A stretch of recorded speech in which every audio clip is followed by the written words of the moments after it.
Let's dance, baby. Let's dance. Colts are in the playoffs, back in the playoffs, 11-5 in a wild, eventful Week 17. God bless the NFL. No shortage of entertainment there.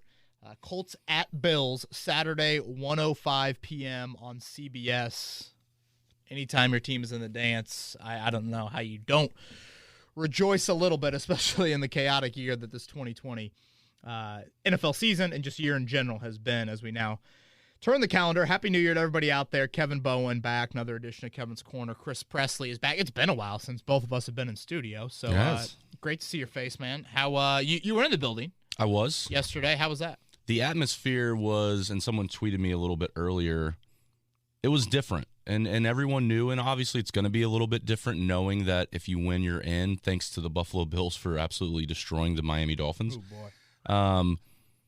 But there was just a different energy, and it was fun, and I feel like the team fed off it. Darius Leonard doesn't need any more motivation. He's going to pump himself up regardless, but there was just a different buzz in the building yesterday. Yeah, I thought, honestly, the biggest cheer of the first half might have been when they showed the Bills highlights. Yeah, up on the Jumbotron, and for our Jinx crew out there, it seemed like once they showed the Bills highlights, all of a sudden the Jags started to get back into the game. So we will break down, like we do every pod, just recapping what I liked, what I didn't like from yesterday.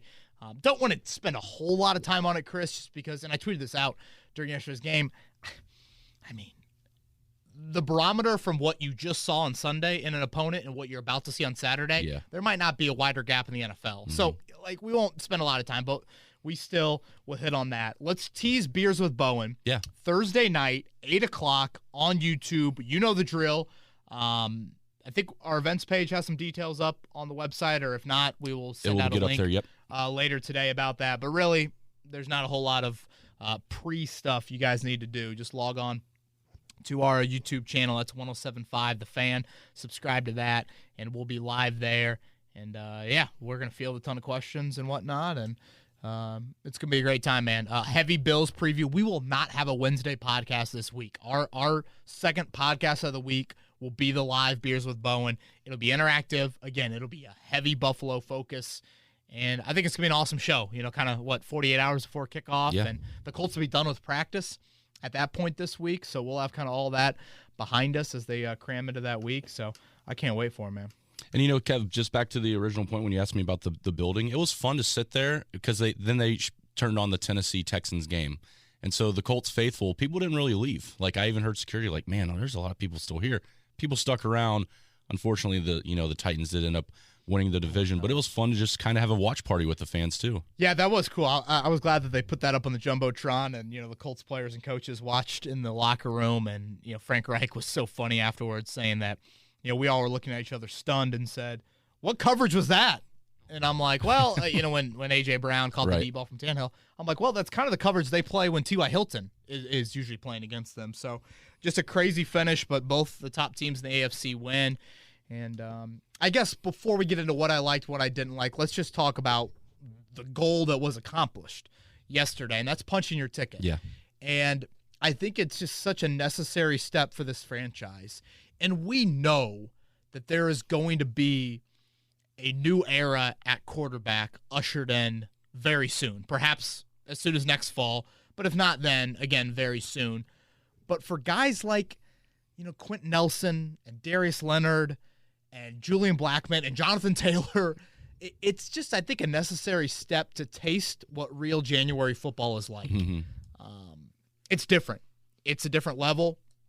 And I think it's key for the new core. Buckner's been there, but some of that younger core to get more of that, of what that notch is, what that intensity level is like. Will it be different this year with smaller crowds? Certainly. But still, it's the one-and-done nature and win and go home of what we love about professional sports, particularly football.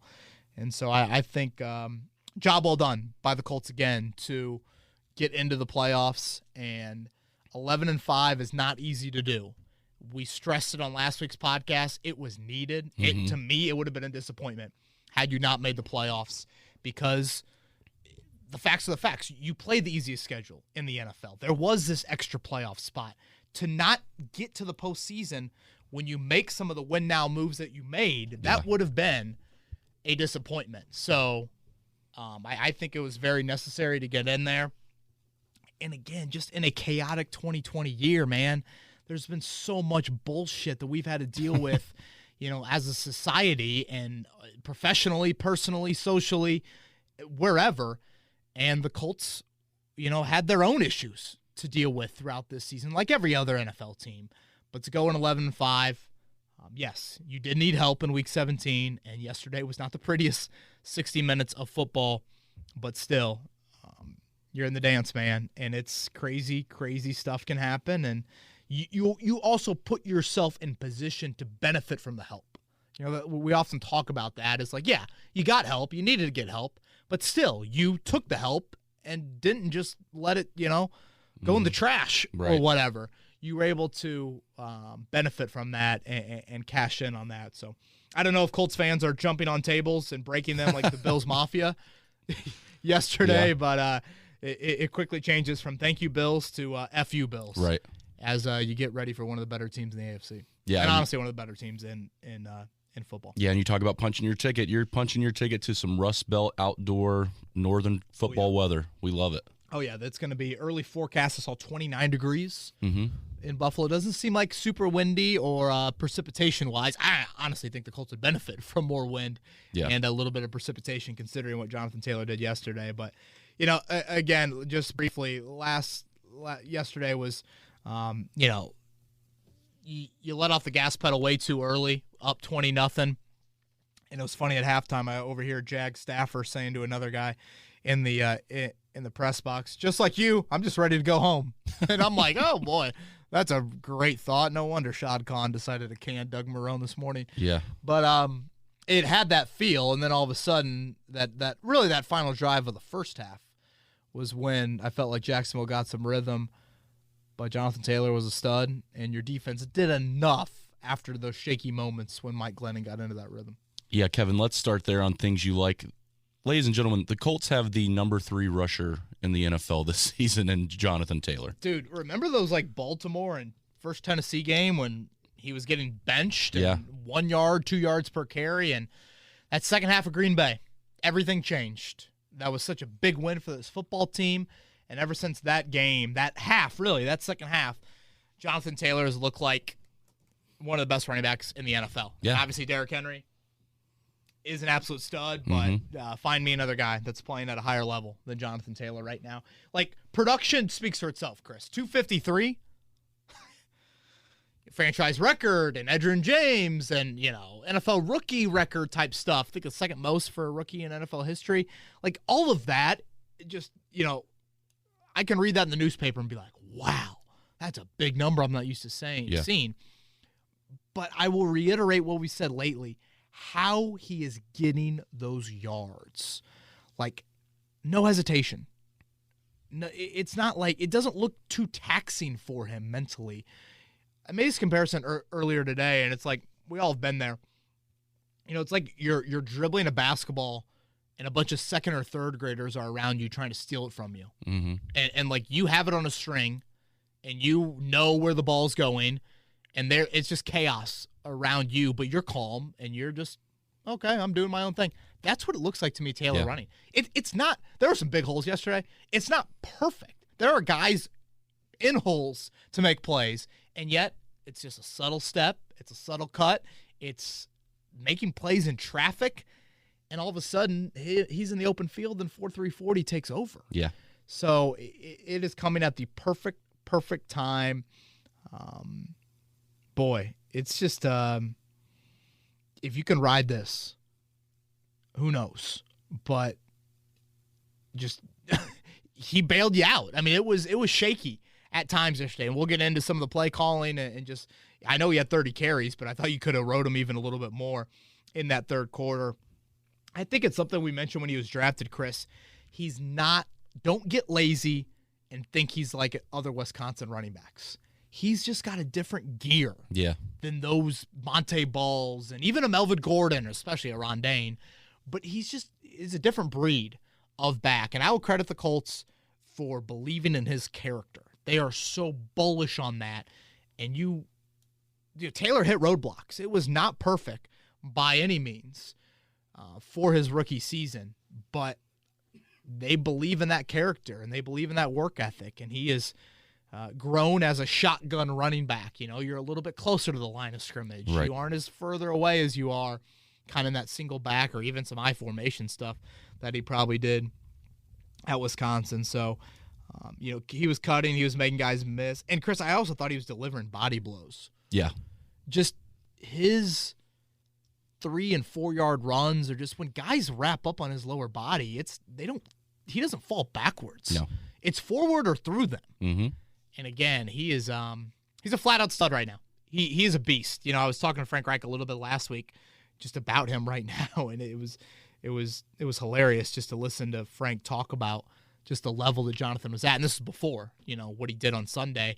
And I agreed wholeheartedly with Frank. I'm like, that dude is in a different stratosphere right now from where he was a month ago, 2 months ago, certainly. But even when you look at him in the NFL, yeah, he finished third in the league in rushing. Yeah.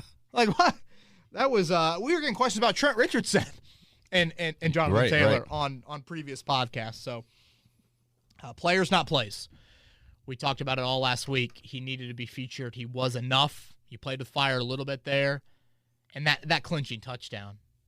I mean, I think it was Schobert. I think it was the linebacker in the hole. Looked like kind of a 4 or 5 yard gain. And Taylor makes that cut. And, yeah, boy, Schobert's probably walking to the sideline saying, I got one toe in the sand right now, or a couple toes in the sand right now, because this is definitely over. And what a historical performance by him. Yeah. And what I like about Taylor, as well as he played against Pittsburgh, he's so humble. I think he's one of those guys that when he looks back on that game, he's like, man, I wish I picked up that blitz. Like, that's what he's thinking, Like, he's one of those guys that he wants to be perfect, and he's starting to read the field so well, and it couldn't come at a better time. Yeah, I mean, he is a professional, and I mean that, from a football sense. And, when you're up 24-7, he carries it twice the rest of the game. Again, it shouldn't take performances like that to be wake-up calls to the staff, but I think it was. And again, Taylor, could he been featured a little bit more? Sure. 30 carries is still an extremely high number for a running back in the NFL, but they certainly featured him a whole lot. And, really from that first play, he had the big run off the left side behind Jared Veld here, who I know we got some questions about that we'll get into. But this is what gives you hope. And we'll talk a lot more about this later and certainly on Thursday night. But it's this blueprint. It's Taylor looking like Wisconsin Jonathan Taylor of you can ride this horse. Mm-hmm. And, we said it when, or at least I said it when Marlon Mack went down. I wasn't overly worried about the production. Like, I thought Taylor would produce. Right. At an absurdly high level. I mean, he did in college, and you don't draft running backs at that point because there's a potential for a shorter shelf life. And yes, it's taken some time, but this is the Taylor that we thought we would see. I had a lot of people tweeting at me right when he got drafted, like, oh, he's going to be Edgerrin James from day one, he's going to do this and do that. And I'm like, kind of pump the brakes, but in the back of my mind, I'm like, well, I mean, behind this O-line, and you get 230 and 4.3 speed, there is potential there to just have an outstanding running back, and he is certainly that for this football team right now. Kev, quickly before we jump to your next point, touch on this for me and for the listeners. Early in the season, a lot of people said, is the line hurt? We're not running the damn ball. Did it just take time for Taylor and the line to kind of get in sync with one another, or do you think the line got better as the year went on? It's a good question. I think mostly Taylor getting in sync. I feel like, and I know I've made this point before, I felt like Taylor was getting whatever was blocked for him. Now, again, I don't think the O-line blocking was at an elite level, but it wasn't horrific, Mm-hmm. and I just think Taylor wasn't getting to that peak performance. Now, you looked at Jordan Wilkins' yards per carry, looked at Nyheim Hines' yards per carry. They weren't, 5 yards or 4.5 yards either. But I think it's more of Taylor's growth. I just think that he's comfortable. He's gotten used to this system. Yes, the O-line, I think it was taking a little bit of pride in like, all right, we have to be better as well. But I would say mostly it's his own individual development. And confidence, vision, there's just a calmness to his style. You've heard me reference Le'Veon Bell, patience, Mm-hmm. Steelers. It's just I know where I'm going. I'm going to be decisive once I make that decision. and let my God-given ability take over. Right. And he's doing that. Well, Kevin, it didn't take Mike Glenn until the end of the game to meet a lot of the Indianapolis Colts. They met him in the backfield quite a number of times, and that pass rush yesterday looked very good. Yeah, and again, we will take everything with the caveat of you're playing Jacksonville, but anytime you hit a quarterback 11 times in a game, it's still notable. Glennon threw it 42 times, so that's a decent amount, but 6 sacks, 11 quarterback hits. You certainly like that, and I would say why I wanted to include this in things I liked was because of what Kamoko Ture gave you in 15 snaps of work. Not a big number, but 3 quarterback hits in those 15 snaps, had a sack as well. Yes, Cam Robinson, their left tackle, got hurt during the game, but still, it's a positive step forward for a guy that needs that right here and right now. You're going to need him Saturday, certainly, against Josh Allen, and we know full well what Kamoko Ture is going to mean potentially for the future of that rush. So the interior rush, Buckner, Autry, I mean, those guys have done it, for the most part, really all year long.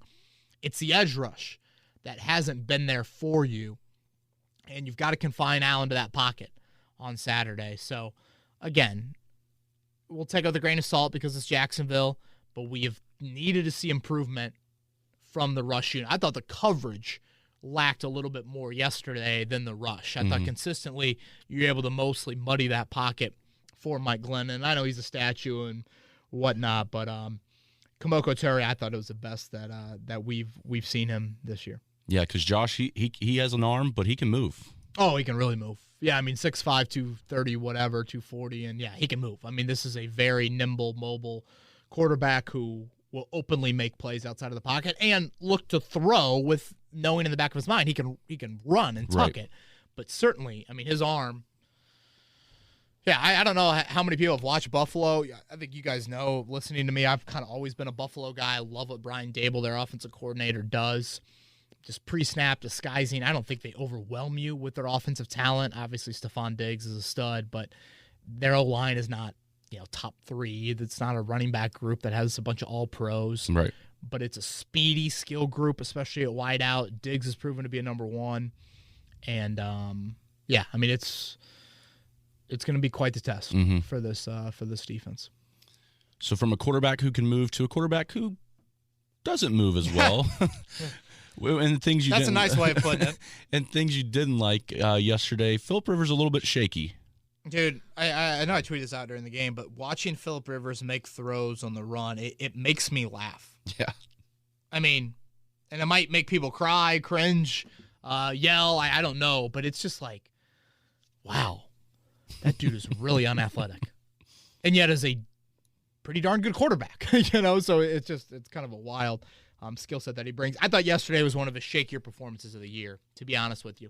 And I know some people will immediately give pushback and say, well, I mean, what are you expecting? The rushing offense ran for 270. I'm not sitting here saying Phillip Rivers should throw for 300. No. What I am saying here is the efficiency of the passing offense yesterday was at a level we saw far too often last year. When you run it well, your passing offense needs to be efficient. And that is taking advantage of that run game. You didn't take advantage of that. I'd say the 2 stats that stand out to me the most, 3 of 10 on third down. I think at one point you had 7 straight failed conversions. The stat that's probably stands out the most is 6 yards per attempt for Rivers. Second lowest of the year. That's a number you hovered around way too often last year. And I wrote an article back in the offseason of looking at, Baltimore and Tennessee, and I think maybe even San Francisco, and all the other top rushing teams from last year. So again, just strictly kind of yards per game, yards per carry, rushing offenses, and how their efficiency of their pass game correlated. And like every single top rushing team was a top 10 yards per attempt team. Okay. Like, they benefited greatly from it, besides the Colts. That's why you had to make the change at quarterback. So yesterday, you have this historic rushing performance. And again, I'm not expecting 330 yards from Phillip Rivers, but when you attempt 27 passes and have 164 yards, that is an inefficient day. And then the interception, just flat out can't happen. That was a honestly, like physically, it was a terrible throw. It hung in there way too long, and I'm just imagining 29-degree weather and attempting a ball like that on Saturday, how much that'll float in the air. But honestly, Chris, what probably is more head-scratching to me is that was an awful decision. Mm-hmm. If you watch the replay, and CBS did show a great end zone view of it, he locks on Hilton so early there that the backside safety, 42, who was all over the place yesterday, boy, he just reads Rivers and just kind of runs down the deep fly ball that, maybe the center fielder, could have caught. It was like, what? I don't know. Usually he looks off that safety. It was so un-Rivers-like to make that mistake mentally. And then also just a terrible throw, horrible throw. So it's just when you have his arm right now, you can't make those mental mistakes. Right. Flat out, you cannot. So I know it's a backup left tackle. Maybe that's some of it as well. T.Y. drew, a pass interference penalty or two there, which, obviously helps you out. But, Taylor is not going to face Jacksonville's run defense again. So you can't expect 253. But if he's giving you over 100, you've got to play off that. And you've got to be more efficient. The complementary football offensively has got to be there. Because if you have 6 scoreless drives in a row on Saturday, go ahead and call the Airbnb and say you have early check-in. Like the offseason's going to start early, and that's just the reality of what you're about to see in the step up in competition. So, I thought it was the shakiest we've seen Rivers in quite some time. And some more inconsistency as you listed here. Is that another point you wanted to touch on, or? Yeah, it's just kind of putting bad teams away, Chris. And look, you aren't going to have that problem in January because you're only facing good teams. But I guess I go more towards the lulls. Yeah. 6 straight scoreless drives offensively. Mike Glennon, 13 straight passes. Like, stuff like that cannot happen on Saturday. And I will be the first to acknowledge sustaining a high-level amount of success over the course of 60 minutes is very difficult to do in the NFL. Mm-hmm. I don't care who you're competing against. But this has been the most common trend, really, of the Colts, I would say, over the past month and a half. It's been a 30-minute consistency on either side of the ball, and that's it.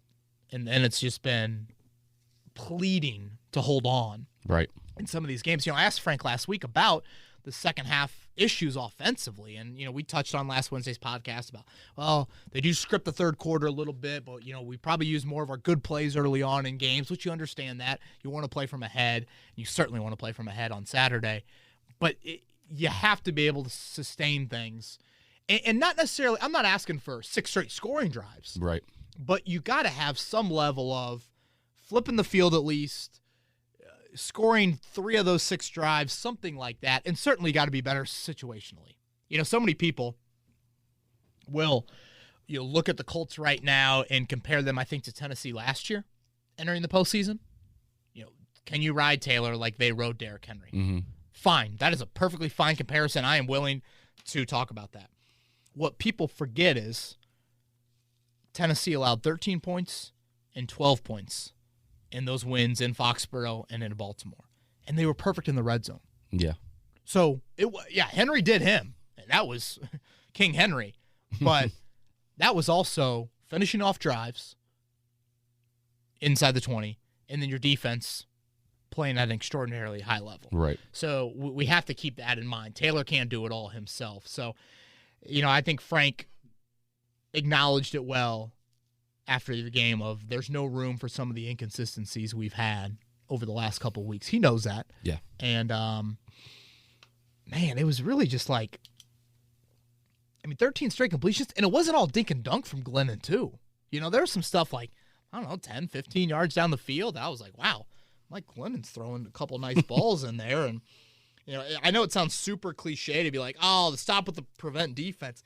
It looked a little bit too much of that for me. Yeah. And again, I put more on the coverage than I do on the rush. I thought the rush was a little bit better there throughout the course of 60 minutes. But, if you'd have told me before the game that Jacksonville would have 4 straight drives on Sunday with the chance to take the lead in the second half, I'd be like, oh my gosh, boy, could buttholes get any tighter inside of Lucas Oil Stadium? I mean, I don't know about you, man, but it was like, I don't think Jacksonville's going to drive the length of the field on you, but I mean, it's midway through the fourth quarter, and here they are with the ball again, down 6. Like, it was like, whoa, this is, way too close for comfort. So, yeah, inconsistencies, putting bad teams away, and again, that just applies to yesterday. But you have to have a more consistent product of football. Really, outside of the Raiders game, Chris, if the 60-minute effort and execution we've seen since, I'd say, the crazy COVID game with the Titans, that won't get it done in Western New York on Saturday. Yeah. And honestly, maybe even throwing the Raiders game in there. But, you were pretty good in the second half against the Raiders and offensively really good in the first half. So you got to acknowledge that. You got to realize it. For the most part, this team does play to their competition, which I think is a good and bad thing. So they should rise to that level. And, you look at Buffalo, they've been okay against playoff teams. Nothing absurd, but they've also been really damn good here as of late. So I just think we set the barometer for this football team for the month of January. And I think at the start of the year, I think I had it 10-6 winning the division. Mm-hmm. I think winning one playoff game was, I think, where I sat it at. So you're in the playoffs. That's one of those 3. You obviously didn't win the division, although, boy, that was crazy watching that unfold.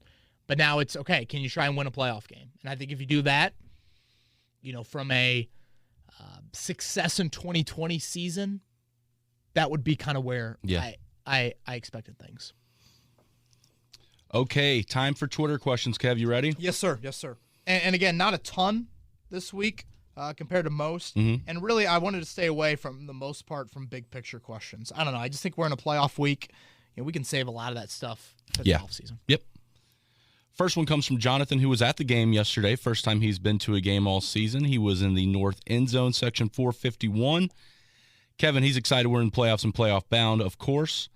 But his question is, are the holes the line made against the Jags normally that huge?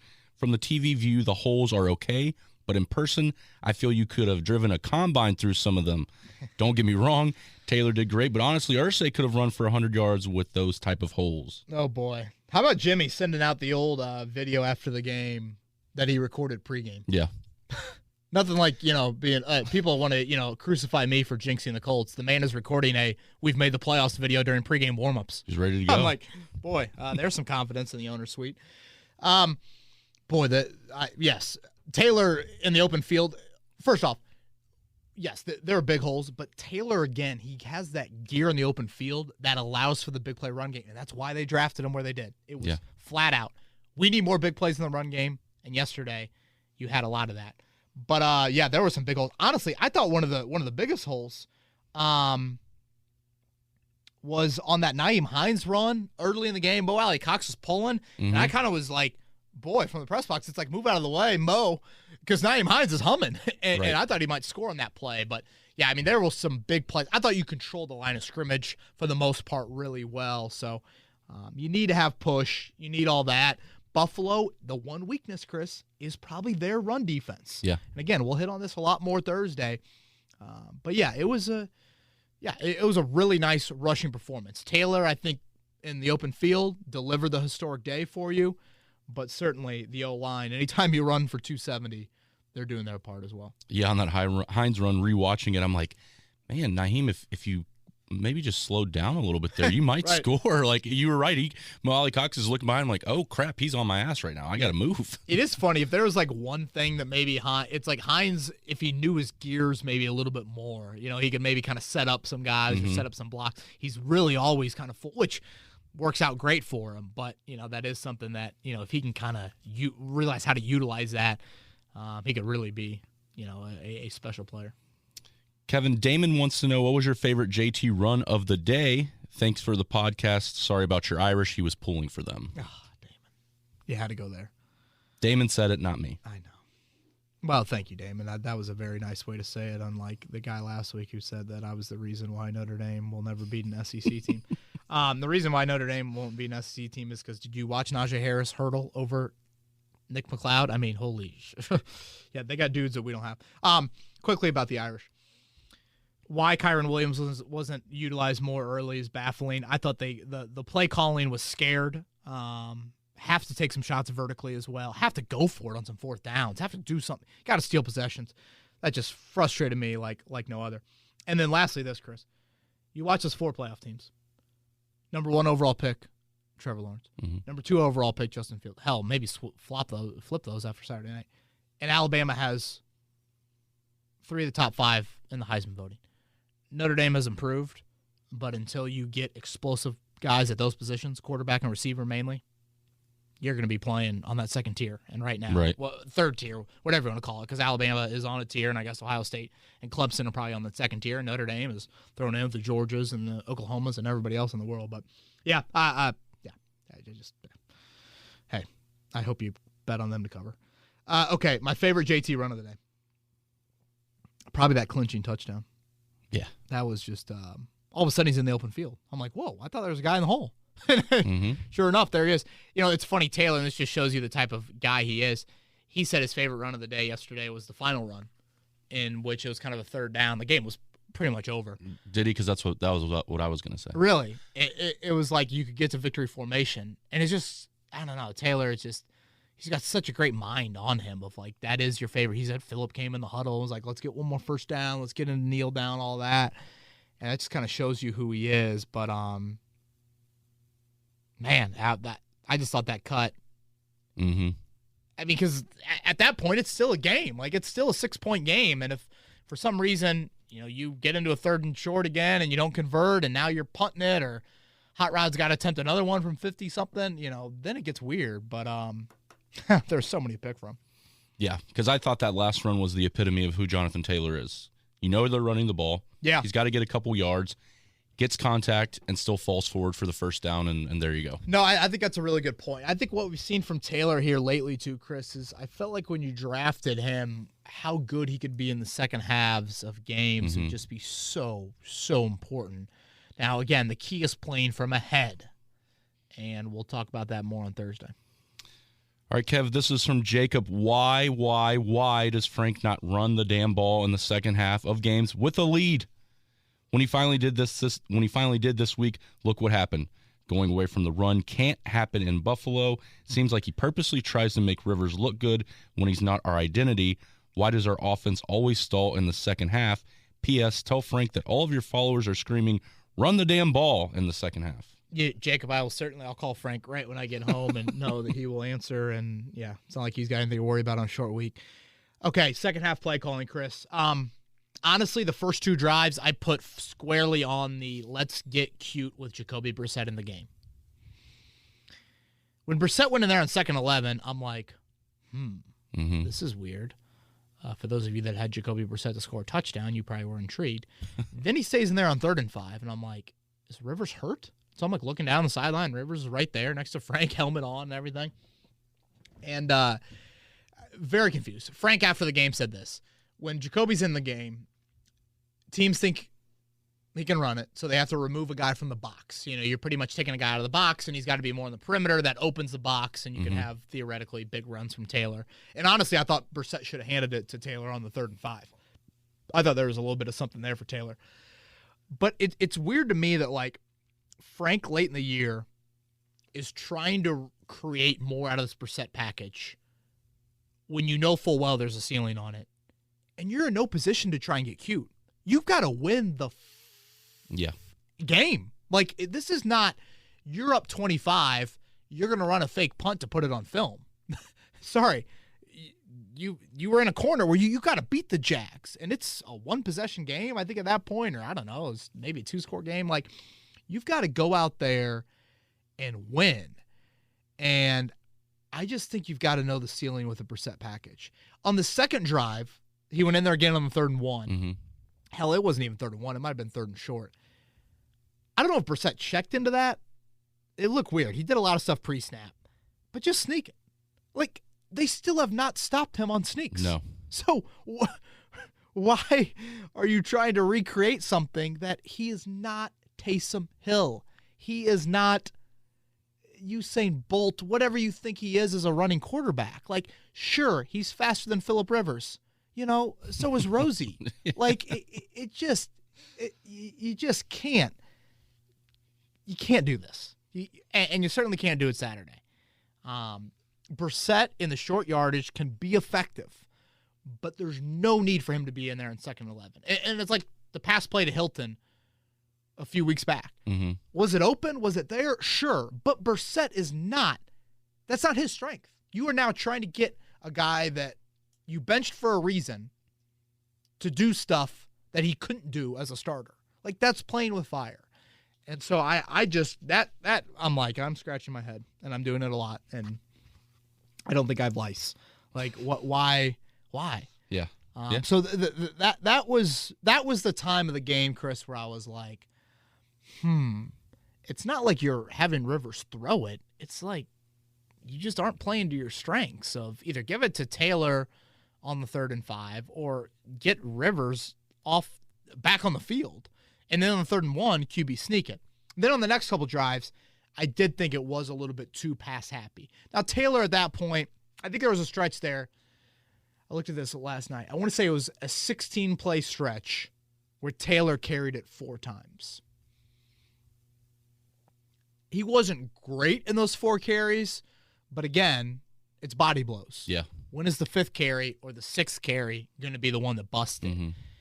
That's where I thought you got a little bit too pass happy in there when the passing offense really wasn't doing a whole lot. So that's where I would probably disagree with Frank on. Again, 30 carries is 30 carries. That's a lot.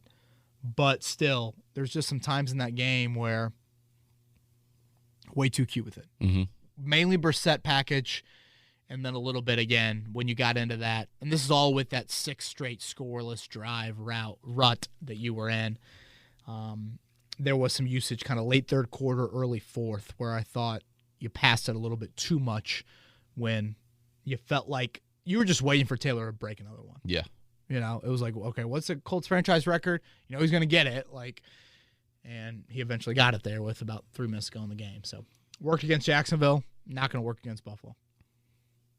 Jeremy has an interesting question, Kevin. And it's a serious one, he says. What can Blankenship do to strengthen his leg for next season?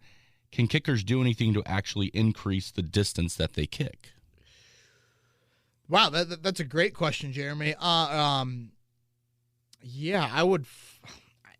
My initial thought is not a whole lot at this level. You know, certainly from a weight room standpoint, I don't know. Hot Rod isn't the biggest guy in the world by any means, but, you know, he was in an SEC weight room. I don't think he was probably lacking for much in what their strength and conditioning program looks like. You know, Chris, it's, you know, he made 50 and 53-yarders in college. I mean, hell, we saw the 53-yarder earlier in the year where he had plenty of distance to spare. I honestly think it's a little bit more mental with him right now. I am not sitting here and acting like Matt Prater is kicking for the Colts or Sebastian Janikowski is kicking for the Colts. But Rodrigo Blankenship has enough distance to make 55-yarders on a routine basis. I just worry a little bit about his confidence on the longer kicks. Remember, when he chunked the one against Green Bay, he said that he was trying to get the ball up in the air more. Therefore, he caught a little turf, tried to hit lower on the ball, and that's what happens. Did that happen on the 56-yarder? You know, when you look at the 49-yarder off the upright, that had plenty of distance. That would have been good from 56. Yeah. So it's just a little bit, and that is a concern. It's not, I don't know, 1 or 2 on the list because I think you're going to have to score touchdowns, not field goals against Buffalo. But inevitably, you're going to run into some situations where you might have to kick one in the 29-degree weather. And where is your level of concern with him from longer distance? He has kicked, I believe, 4 field goals all year from longer than 45. All indoors, and he's missed 3 of them. Yeah. Now, they're not horrific misses. I think 2 are off the uprights. But they're misses. And again, he's 1 of 4 from north of 45. That's got to be the worst percentage in the NFL from that distance, and none of them have been outdoors. Right. So I guess that would just be kind of certainly an unknown for him. And then, you know, the byproduct is how does that impact Frank Reich's decision-making? So, Jeremy, I don't have a great answer on, what can he do to strengthen his leg for next season.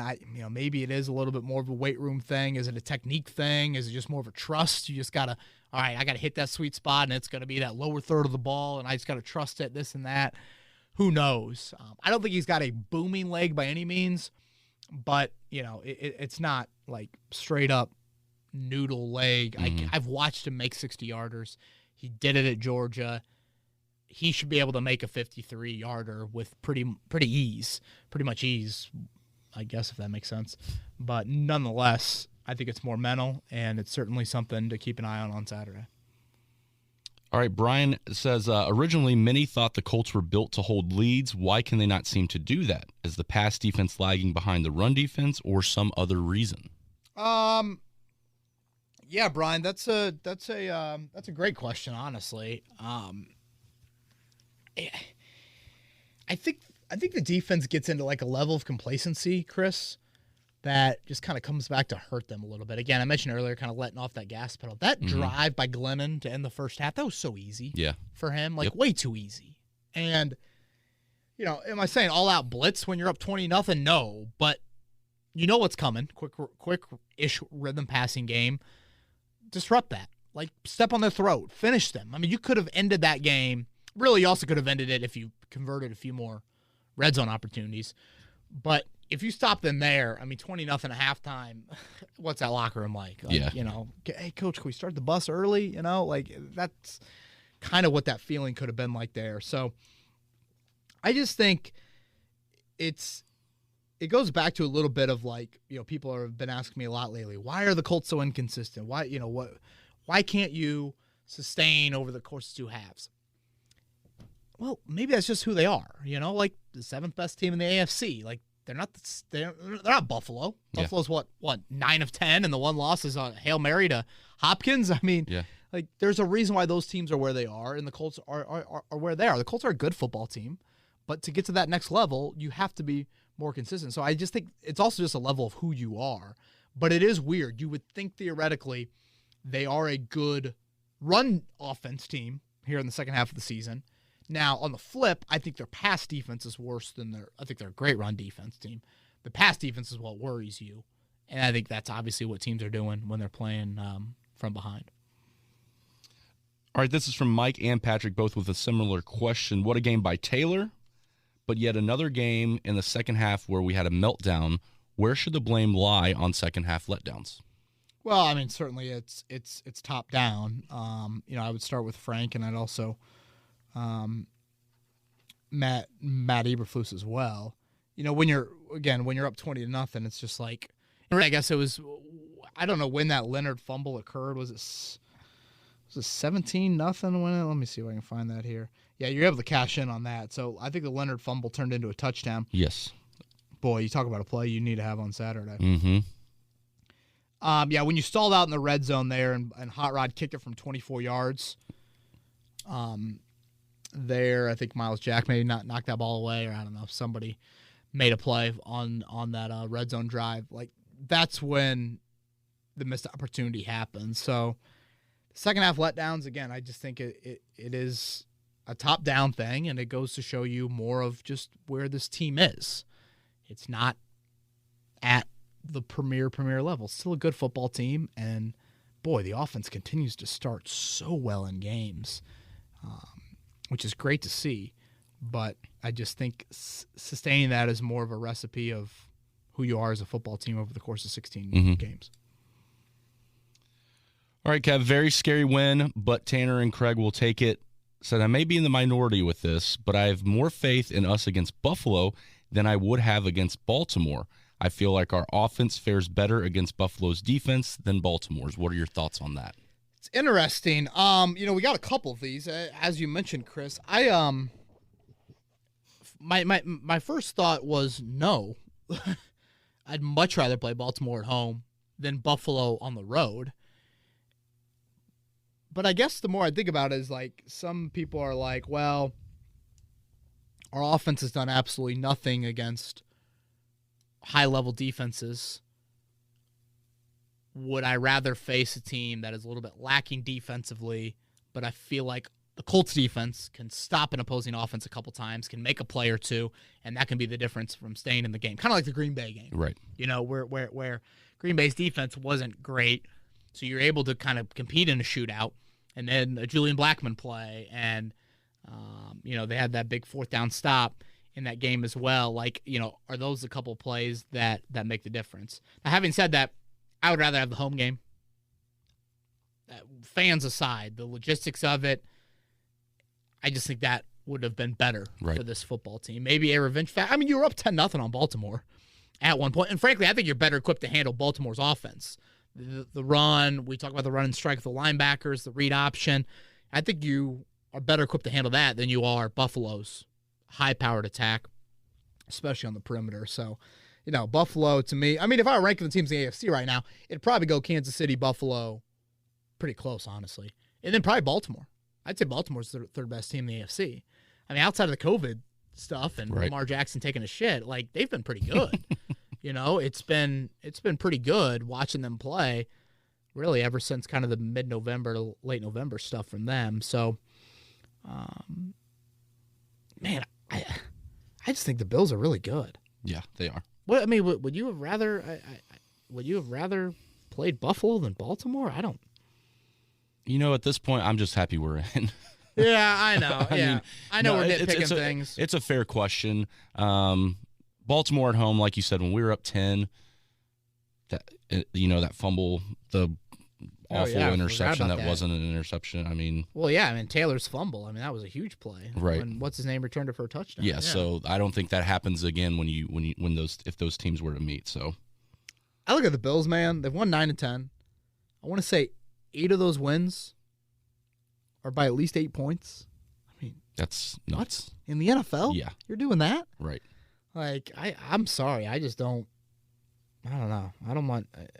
And like, part of me is like, yeah, the Colts are equipped to play outdoors and they can run it, but it's like when you do force Rivers to throw, I just think you're exposing yourself a little bit there. So I can listen to it, but no, I would rather play Baltimore at home than Buffalo on the road. Yeah. Kev, hope you and the family had a good New Year. This is from Raj and Jordy. Thank you, guys. Oh, boy. It's a long morning. Yeah, it is a long morning. Sorry about that. What were your overall impressions yesterday? They want to know from Jared Veldier. Both his pass and run blocking looked solid. He didn't seem too grab happy. Just seemed to have an overall solid game for the Colts. Yeah, I think he was the only penalty of the day. I think he had that face mask. Honestly, the Colts got a pretty good whistle yesterday. There were a couple times in the secondary. I thought Blackmon might have been a hair early one time, and then TJ Carey. Rocky Scene had to be on his couch being like, why don't you officiate me like that? Yeah. But Veld here, for just 2 practices, I thought he was okay. It's still a concern of mine. I was a little surprised that they put him out there. I know I mentioned it on Wednesday's podcast that it isn't the most mentally taxing position in the world, playing left tackle from a communication standpoint and those things. Boy, I don't know about you, Chris. I looked down there, and at times I thought he was a taller tight end. Yeah. He's so slender for his build. But I thought there were times where Chason got the best of him and some bull rush and some speed rush moves. And, Buffalo's going to try and throw Jerry Hughes over there and try to get after him a little bit more. So, you weren't in a ton of obvious passing situations yesterday. That probably helps him as well. Again, I thought it was mostly a mixed bag. Yeah. 3 more practices this week. Does he get his wind up? Does that help him play a little bit better? That's something I think to acknowledge and possibly look at. We'll see if they get Will Holden back this week. He suffered the ankle injury against the Steelers. He was the one subbing for Costanzo originally. Right. Does he get into the mix more, or does he come back and practice? To me, I feel like if they stuck with Veld here, they're going to stick with him again. If they threw him in there into the lineup, they're going to do that again. But yeah, it was, I'd say, mostly mixed bag, with taking into consideration the guys practice twice in a year. But, you're about to face a defense that is not great. Buffalo's not really elite in anything defensively, to be honest with you. They aren't bad, but they are going to be an upgrade over what you just saw. All right, love how Gato starts this, the Twitter question here. Good day, sir. Happy New Year. Thank you, Gato. Appreciate that. Yeah, good day to you as well, and Happy New Year. The Colts made it, but it's been scary at times. What's the chance we're holding something back scheme-wise, and now we can unleash it in the regular season for a leg up? Maybe feed Taylor? Thanks. Well, Gato, I will start here. Boy, if you're holding anything back, and it's 20-14 yesterday, and you haven't scored in 5 straight drives, I think you're emptying the playbook at that point. I don't know. Maybe that's what Frank did with the Jacoby Brissett, whatever, 2nd and 11 usage. Something I know that we've talked about is what about the 2-back stuff? Taylor and Hines in the backfield together. That's always been something intriguing to me that I want to see more out of. You know, Hines had a really good day yesterday. Mm-hmm. Catching the ball out of the backfield and, I mean, even running it. So, you know, what can you do there to try and, you know, maybe make up for the lack of an explosive passing game? Because, you know, is Tre'Davious White going to match up against T.Y. Hilton, and is that going to be limited? You know, that's a storyline within the game as well. But, yeah, I think that is something that I'm kind of intrigued by. You know, do you see a few more chances for Pittman? You know, he played so much yesterday, and he had 2 targets. Yeah. So I think those are a couple things. But, man, it's not like you have some playbook, you know, in the corner of your office that you just, we'll dust that off when we get in the playoffs. No. Yeah. You know, you didn't have any margin for error to go down that road. Kev, Jason wants to know, when was the last time you saw an NFL team-high receiver with 50 yards when the winning team's 28 points, 2019 Colts excluded? Well, Jason, I'd probably say maybe the Titans. I don't know. I mean, that was my thought. Yeah, you know, the way Henry does what he does. But yeah, most rushing yards and all the stats are crazy. Most rushing yards for the franchise, and I think well over a decade. And you know, first quarter rushing yards, I think most in franchise history, maybe, or first half or something. I mean, it was just absurd numbers. It's like wow, and boy, how'd you lose that team week 1? That was the other thought that kept on going through my head watching that. Yeah. Dalton says he won't win it, but should Taylor be getting some Rookie of the Year attention? Oh, hell yeah. Yeah. And honestly, he should win it. He won't, but he should. You know, Justin Jefferson and Justin Herbert have had great seasons. Tremendous, really. But Justin Jefferson or Jordan Jefferson? I feel like it's Justin. It's Justin. I always do that to myself. But, like, to me, there's like a level of team success that matters. And obviously, Taylor's going to have recency bias from some voters, which will help him. But yeah, darn right. I mean, he deserves to be on that ballot. I would give it to him. I would. Great seasons by Herbert and Jefferson, but there's a level of what did your team do and what have you meant to your football team? Jonathan Taylor's meant a whole lot. Yeah. This one's from the Joker. Real question. Do you think the team really has a chance to win a playoff game if they keep playing like they did in the second half versus a really good team? Well, no. I mean, no. Absolutely not. You cannot play in like you have in these recent second halves. But I think this team can win a playoff game. Now, it's not going to be easy, and we'll break it down a lot more later in the week. But, yeah, I think this team is capable. But, no chance. I mean, if you give that effort post-halftime that you've given recently, like I said, folks, it's going to be, hope the wings, taste well on the plane flight home from Buffalo. Like I think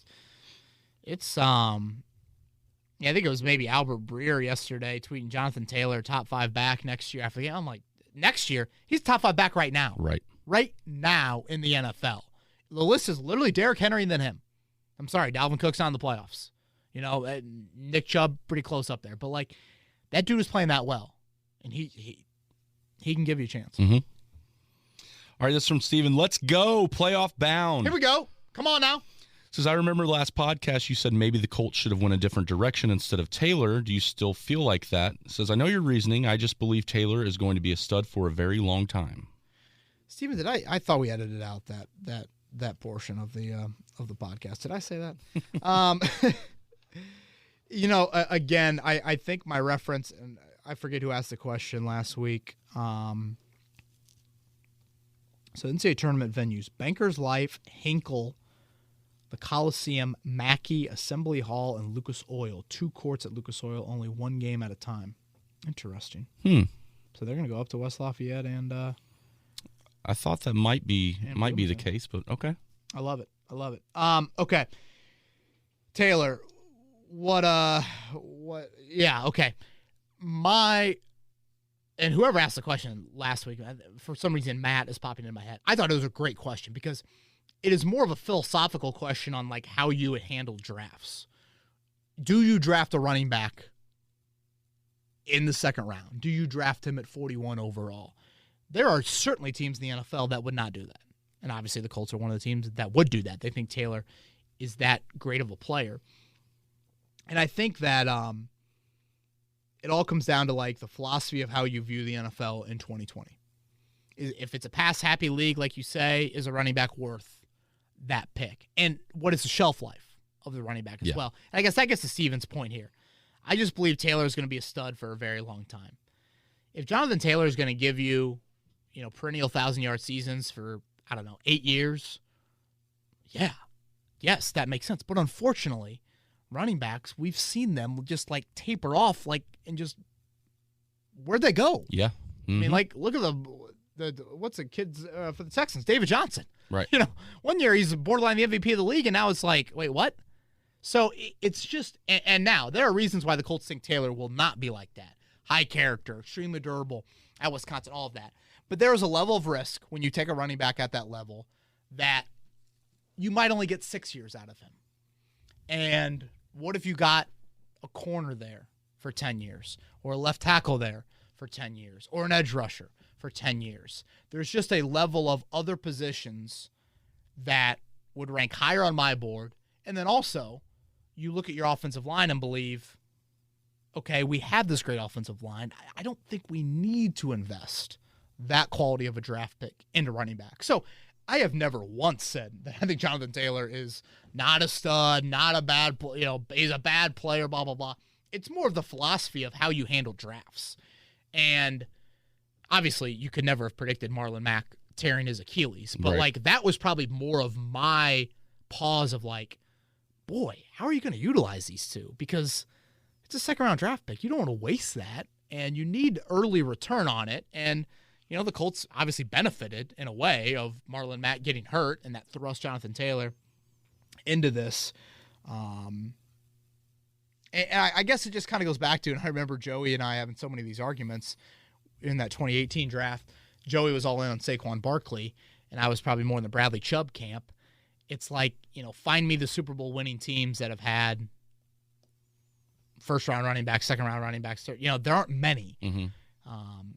So I think that's where I have just I will certainly listen to the narrative of you could have gone in a different direction there, and it would have made sense. You can listen to that, acknowledge that, and also sit here and say, Jonathan Taylor is a freaking stud. And he's helped you win some big-time football games here as of late. And if you didn't have him, right, you wouldn't be in the playoffs. Now, Devil's Advocate could easily say, too, what if you drafted a left tackle at the midway point of the second round and Marlon Mack doesn't get hurt? You could still be in the playoffs based off having, not your 8th left tackle of the year starting for Anthony Costanzo. So, I guess, I don't know. I don't know if I flat out said the Colts shouldn't have drafted Taylor. It's probably not what I would have done, but I don't think I sat here and I'm vehemently disagreeing with Chris Ballard's draft pick of Jonathan Taylor. You're going to benefit from it, and you're going to benefit from him big time over the next few years. Honestly, the key for me, Chris, moving forward is just making sure that you pair the quarterback with him for some level of time. Peyton and Edge together for those years. And then obviously you came back and you spent a first-round pick on Joseph Adai, and that worked out really well.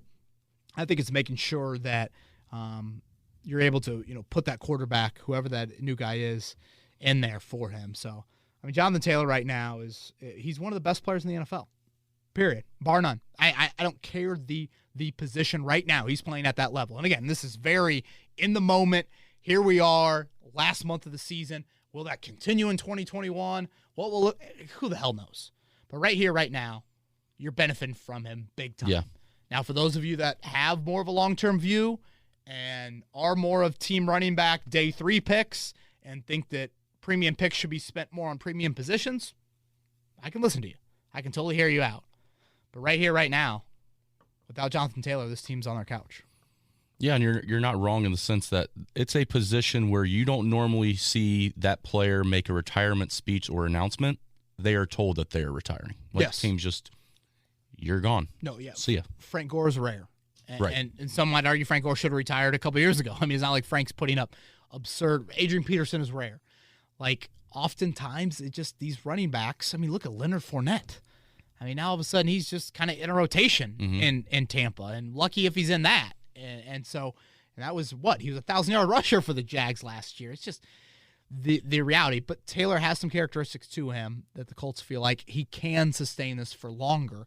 It's weird, and it's kind of how we evaluate draft picks, but it's a lot more on the bigger picture of, like, it goes back to the Montez Sweat draft pick from a couple of years ago. You know, when we get a decade down the road, let's say Taylor has had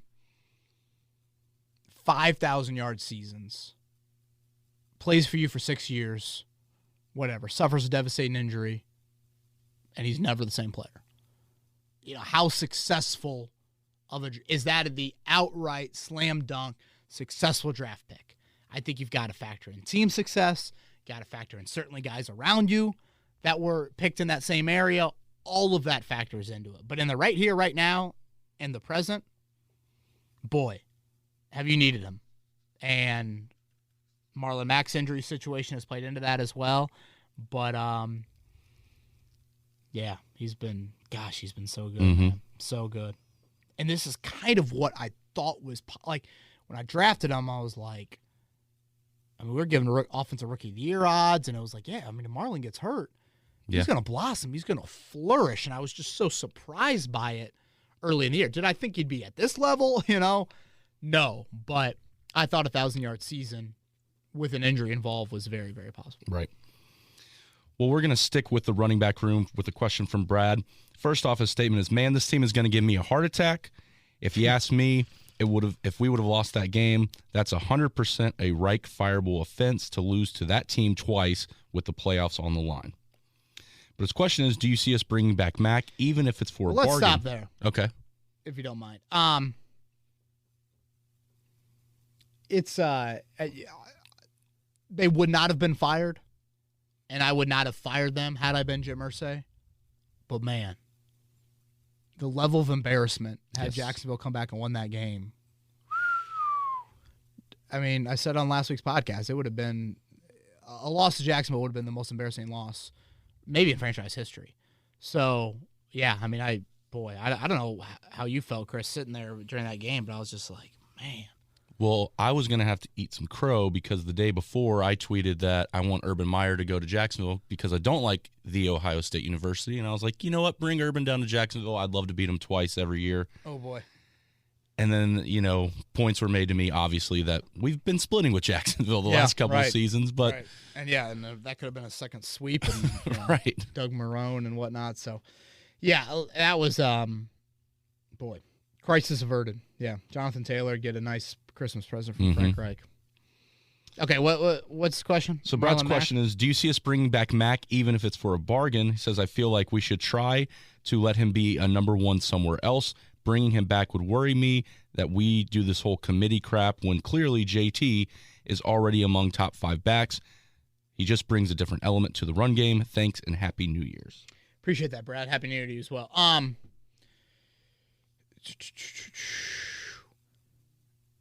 First off, the Colts, they feel like they should let him be a number one back somewhere else. No, that's not how free agency works. You're selfish. Yeah. You try to bring back the guys that you think can help your football team, point blank, period. Very nice by Brad to offer that, though, by the Colts. I mean, you're one freak injury to Jonathan Taylor away from needing Marlon Mack. Like, you know, the same thing can happen. Mack had been pretty durable, really, his last 2 seasons. And then all of a sudden, the Achilles happens, non-contact, and here you are. So, no, I'm bringing back Marlon Mack as a emergency. I don't know, insurance policy is probably what I'd be doing. And I'm throwing him into the competition. Like, Yes, running back by committee, sure. But, like, you just, at that position, and considering what that means to your offense, you need to have more backs. And so I am bringing Marlon Mack back, and he would be in that room. I am doing it with the full-on intention and sitting down with Tom Rathman in the offseason and knowing that Jonathan Taylor is our definite number one running back. But there's been times where Jordan Wilkins has been your number one back. There's been times where Jonathan Williams has been your number one back. Like, that position has attrition. And Jonathan Taylor's very durable, but still, I'm covering my ass with that and making sure that I've got enough bodies in that backfield. So, yeah, I'm bringing Mack back and not thinking twice about it. All right, final question for the podcast, Kevin. This one's from Roberto. He's a big fan of the podcast from Mexico. Oh, let's go. He says, my question is, if the Jags approach you to offer the first overall pick and the call is on you, what are you offering for that? Let me say this, Chris. That Saturday night Justin Fields performance, You know, you've heard me say before, I think that the Colts would have some interest in Mr. Fields. Boy, that Saturday night performance is why. I mean, toughness, throws. Yeah, that didn't look like the guy we saw against IU. Number one pick, 3 first-rounders. I don't know. Maybe a little bit more than that, but, yeah, I would. If I could give him 3 first-rounders and can still keep, I don't know, you probably got to give him more than that. What are you drafting now? 21 at least, 22 at least, something like that. With making the playoffs at 11-5, but yeah, I'd probably give him that. Okay. Think there's a possibility of us trading up for a left tackle, with knowing the fact that there's a lot of teams ahead of us that already probably have their franchise quarterback? Trading up for left tackle? I don't know. I think if you're going to exhaust resources, I think it's got to be quarterback. You think one falls to us then, though? Some quarterback I think will be there. I mean, hell, Love was there at 23, 24 this past year. There's 5 or 6 quarterbacks being rumored to be first-rounders. So, right. I mean, you're going to have a choice there. You don't see 5 going in the first 20 picks, something like that. But more often than not, you got to move up to get that guy. But, you guys have heard me say this so many times, and it's not like you've got to move up to 1 or 2, though. I mean, look at right now the 3 best young quarterbacks in the AFC. I don't know, you could throw Jackson in there, but I won't even throw Jackson in there just for this. Josh Allen, 7 overall. Mahomes, 10 overall. And Watson, 12 overall. Mm-hmm. You don't need to go to 1 or 2 every year. Herbert, 6 overall. Right. It's not like you just got to make sure you find the right guy, which, again, you will never hear me say that's easy, but it's necessary for a franchise. All right, Kevin, that wraps up Twitter questions for this podcast. Awesome. Throughout these last few weeks, I've been collecting a ton from the offseason, so if you're curious kind of where your question might be, we've got a long kind of running log that we'll get to in the offseason. Like Chris and I were talking about earlier, Beers with Bowen, Thursday night, 8 o'clock. If you have a question, for that, shoot me a DM, shoot Chris a DM. We'll keep it interactive. We'll take some live questions as well. But we'll definitely hit on that. And lastly, if you're a fan of this football team, I just think the next 5 or 6 days is so fun. Like, this is what a fan is all about. Right. There are 18 teams outside of the playoffs sitting on a couch right now, permanently, for the rest of the offseason. And, yeah, did I ever think Notre Dame was going to beat Alabama? No. But my heart at least felt that there was a chance at some point, and even for really till Ian Book's interception, I thought maybe believe in a miracle. But this is what fandom is about. Your team is in it. Yeah. And the NFL playoffs, more so than any other one and done format, which obviously Major League Baseball and the NHL and the NBA are not one and done formats. Crazy SHIT can happen. And especially in 2020, I thought Phillip Rivers was pretty accurate after the game yesterday. Road teams, who knows? And that's the beauty of it, man. It's the beauty of it, and it's the craziness of it. You look at the Manning era, and you felt like there should have been more runs and deeper runs. But then the one run was a team that no one would rank as the top 3 team in that era. It just, you never, ever know how it's going to unfold. Right. Yes, you're a touchdown underdog. Yes, it's going to be a tough task on Saturday. But you know what? You're in it. You've got one of the hotter players in the NFL right now. And who knows? Mm-hmm. Absolutely. Who knows? You're in the dance, and that's a big accomplishment. There are still bigger goals, and this franchise should have a higher bar than just being the last team in the playoffs moving forward. And it is difficult, theoretically, to go Buffalo, Kansas City, Baltimore, Pittsburgh, whatever that path is going to have to be to get to Tampa in the playoffs. But you're in it, and that is more than half the battle. Yeah. All right, man. Thursday night, 8 o'clock, YouTube. That's where we'll be. He's Chris Presley. I'm Kevin Bowen. Everybody have a great week. And, 1075thefan.com has all your latest Colts coverage.